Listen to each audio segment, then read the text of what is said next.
Welcome back. Well, the 2025 budget was supposed to be tabled today at 2 p.m., but after experiencing a delay, we have now heard that it has been cancelled. Of course, before that, we had heard that there had been a last-minute cabinet meeting. They're being had by President Ramaphosa and all the parties of the GNU.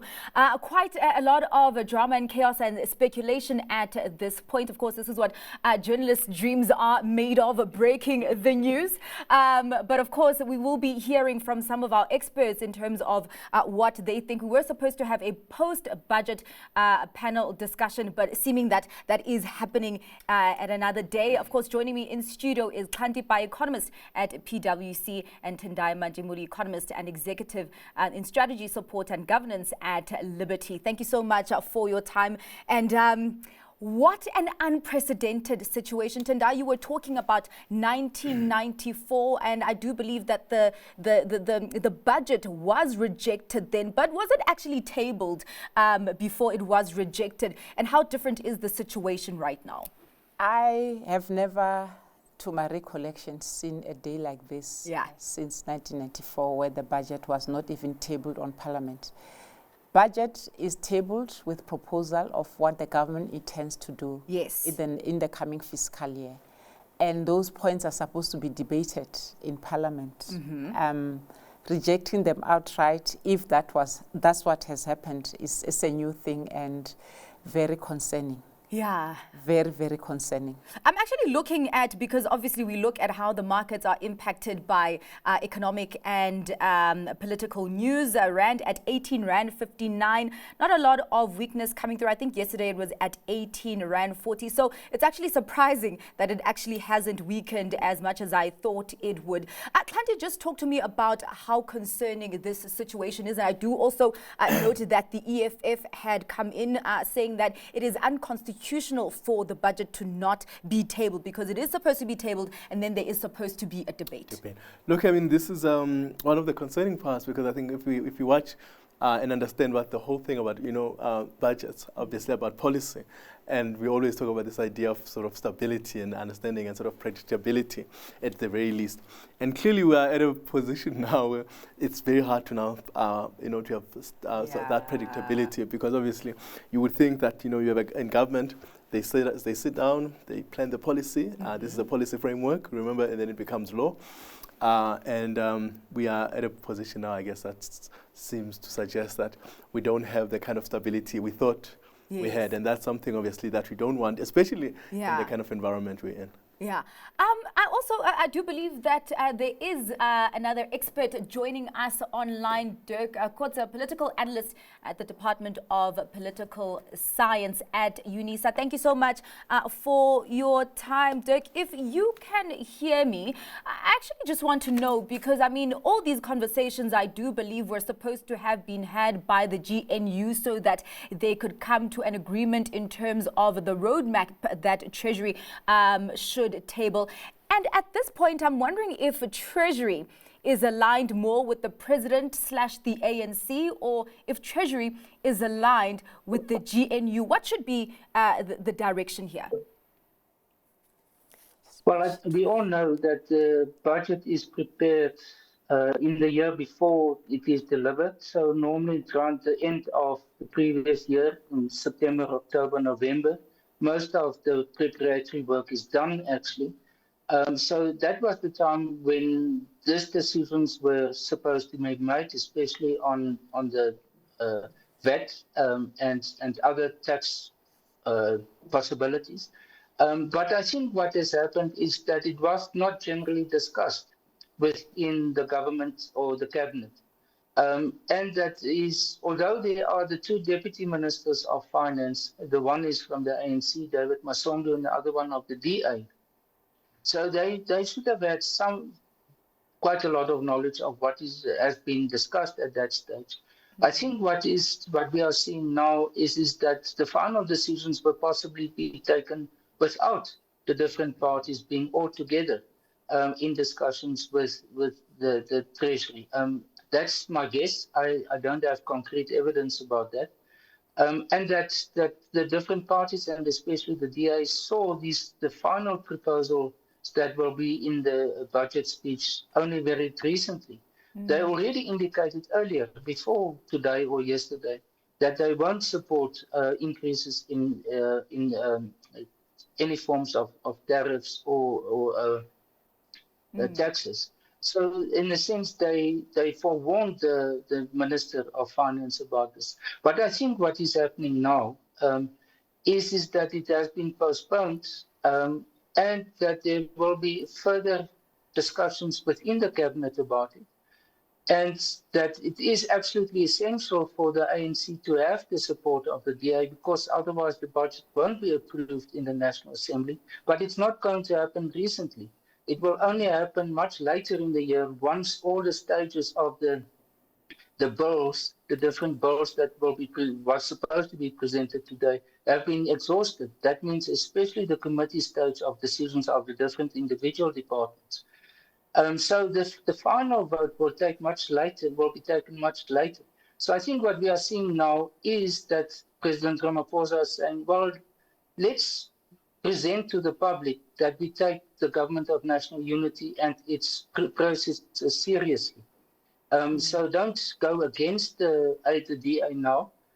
Do the consultations with them and then introduce the budget, still with most possibly what is there, and then see to what extent some amendments can actually be made. Because remember, this is a form of legislation. Yeah.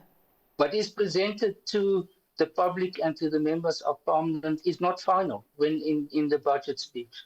It must go through all these discussion processes and amendments can be made. Only right at the end, when it is voted on, then it becomes a final budget. So there's still a lot of opportunities actually to fine-tune the proposal that would have been made today. So I think it's within this context we should understand it. And it's therefore not necessarily a major crisis.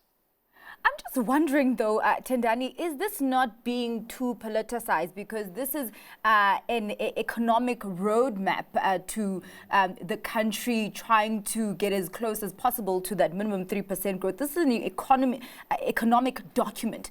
Is this then not being politicized with the parties now having these political gymnastics as you're supposed to have the budget being tabled? Yeah, because I think as the professor said just now, it's supposed to be tabled, have discussion, and then voted on later on, yes, where amendments can be made. I do feel, yes, there's been a bit of posturing by the opposition parties to ensure that the ANC feels this is not an ANC budget. They are in power because of agreements with other political parties.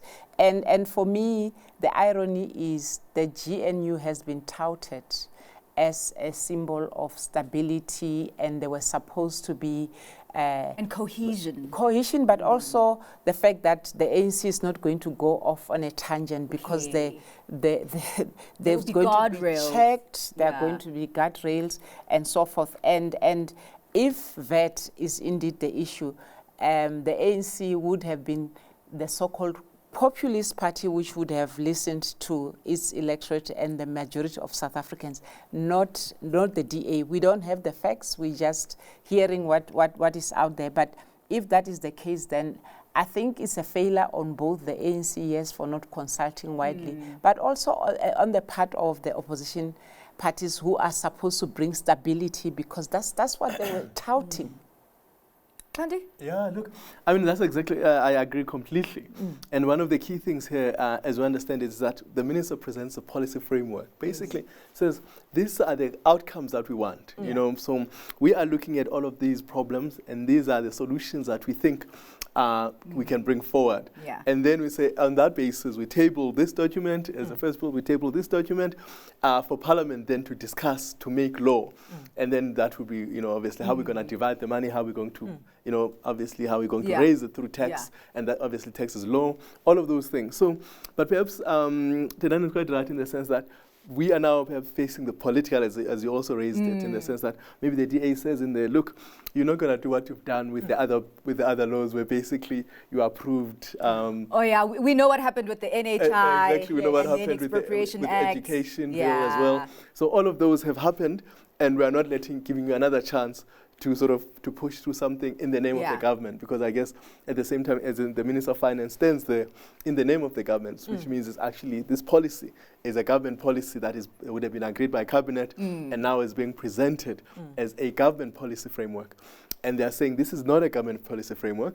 We're going to have to go back and actually formulate a government policy framework that can be presented here before the legislature, so that it can be approved or debated. Because I guess at the same time, politicians don't want to perhaps debate things that they already agreed, because many of us would have said, how can the DA first agree to 2% and then betray it later on? You know what I mean? So those are the kinds of things probably that are in heat in that kind of debate. But certainly, but on the other side, perhaps one has to look at this and say maybe it is that part where maybe we are strengthening democracy, the checks and balances. Yes. You are at a situation, but at the same time, I mean, we know we want stability.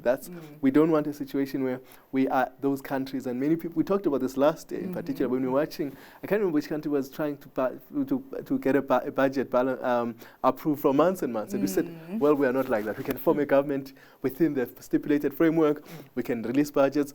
But it suggests that maybe we don't have the kind of, cooperation and collaboration and perhaps stability that we thought we had. And that is something that I think may worry some people who are looking at us and saying, is this the way sort of legislation is going to be made? Is this the way policy is going to look like in South Africa? Is this the way we're going to be? Because that's then it's going to be very, very contested. I want to go back to that conversation of instability versus certainty, and particularly then how investors see us. But before we go to the break, Dirk, I want to come back to you because, as it was said, the GNU was seen as this unit that is cohesive, and that as much as we did have all these policy fragmentations before it was formed, but at least that they would agree on a sustainable map for economic growth. I'm wondering then, because you have the GNU that was seen as this cohesive unit, and then you had the other parties like the EFF and MK that fall outside of it. I'm wondering then, this fragmentation that is being shown now today, if then that might give an opening or some power, some leverage to the parties outside of the GNU. No, I don't think so. Incidentally, these parties actually agree with the DA on their criticism of this. That means those outside the government of national unity. I think what we are seeing is not a fragmentation of the GNU. It is actually seeing a deepening of the GNU by saying, and what is happening is that the ANC says, we are going to present a policy to show that we are not being sort of dictated by the DA. The DA says we stand on our own feet as a political party. We are not co-opted by the ANC in the government of national unity. So what we are seeing is actually a sort of a consolidation of the two positions within the DA to say we are parties in our own right, participating in the government of national unity, and both must be taken seriously. And I think what the DA was saying, well, we are not taken as seriously as the ANC should do it. So this is more a warning to the ANC to say, well, what we have agreed upon, this is the way in which we should be able to interact with each other. Remember, this is the first time that this is a budget that's presented by the government of national unity. It's still a new experience. Never the ANC in the past had to consult with 9 other political parties in order to finalize their budget. For the other 9 parties, it's the first time that they participate in the process of preparing for a budget. So they are still trying to find their feet and understand what's the roles that they are playing. I think in the eyes of the public, it will also become, once this immediate situation has come to a standstill also, to stabilize, is to say, well, within the government of national unity, they can deal with issues where they actually differ from each other. Remember, no coalition government or government of national unity is homogeneous. And there's a difference between being homogeneous in terms of positions and being consolidated and working together. And I think this is where we have to make the difference between the two. The government of national unity has never said that they are homogeneous, that they agree on all policies. It is about how to bring together the different political positions of the parties in order to develop a policy which is more or less acceptable to everyone. Lots of compromises and lots of deal making to some extent is involved in that. And that is what we are actually seeing. This postponement is part of that deal making that we are going to see. Of course, now we are just talking about expectations and what we think could have been, because I'm seeing reports that the ANC Treasury, Treasury, it's a little bit difficult now to differentiate. That Treasury was going to propose a 2% increase on VAT. Now, the last time I think VAT was increased was in 2017, and that was only by 1%. Tandani, just talk to me about a 2% VAT increase. Is that not excessive? But also considering, I think Razia Khan, who was in the pre-budget panel, had actually said that this is the right time to be increasing VAT. I think the consensus prior was that there was not going to be a VAT increase, and that an increase in personal income tax would not be the best thing to do. The best that Treasury was supposed to have done was to allow for the tax bracket increase, which was going to yield upwards of 10 billion rand per annum. But the 2% is a huge number, given where we are, the state of uncertainty in the global economy, where growth is. We've had weak growth for years, and the expectation is that the full number as it comes out from State South Africa is not going to be even 1%. Our consensus is about 0.7%. For 2024. So that tells you that the rate of employment as well, which we know is flattered, the official numbers are very flattered figures.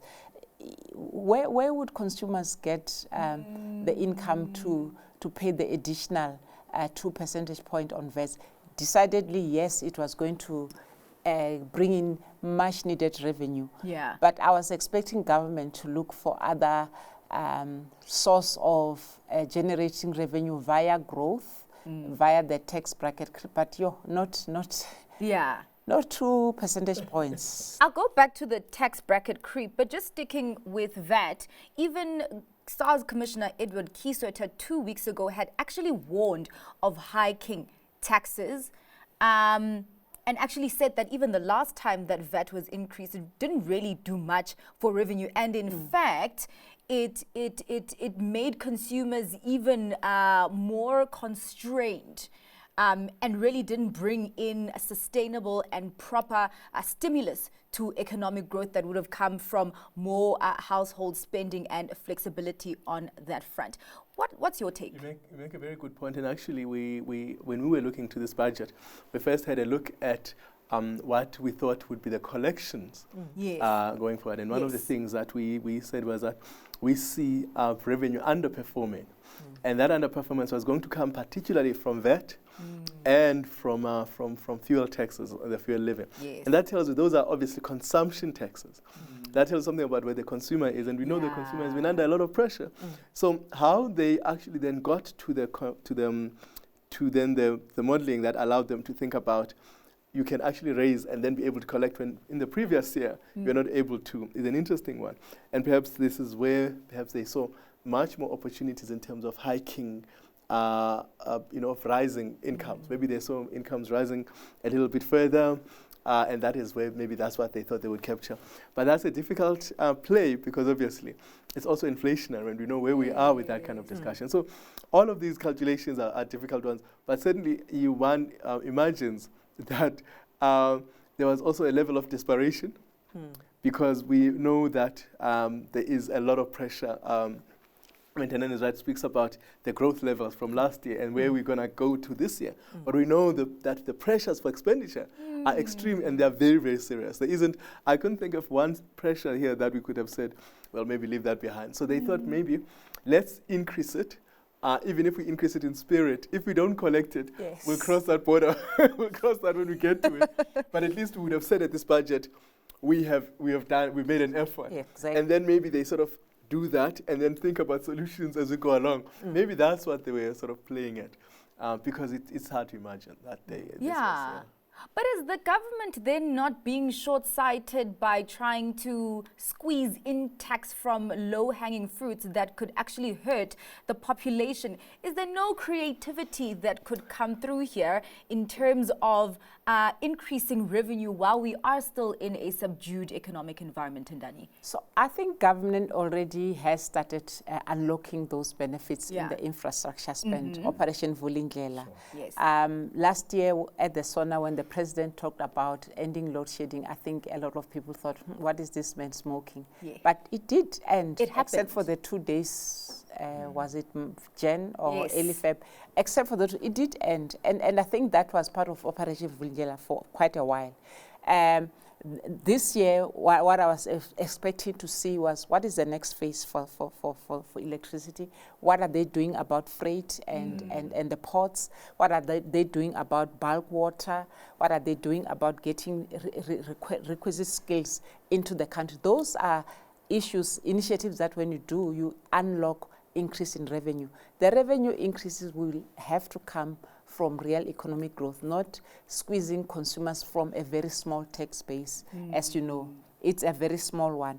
And that's where I thought they would go. So the creativity has been late, it's just the execution in terms of on those 5 points that they've listed previously. Where is it? When Kanti talked about the pressure of expenditure, I also was expecting to see, is Treasury going to talk about something that would be a stopgap in case there's a complete cut of aids from the US and tariff increase? That's the kind of thing that I was expecting to see. They would increase expenditure, or they would announce measures that will help us understand this is what we are going to do for AIDS if in case we have to fund it ourselves.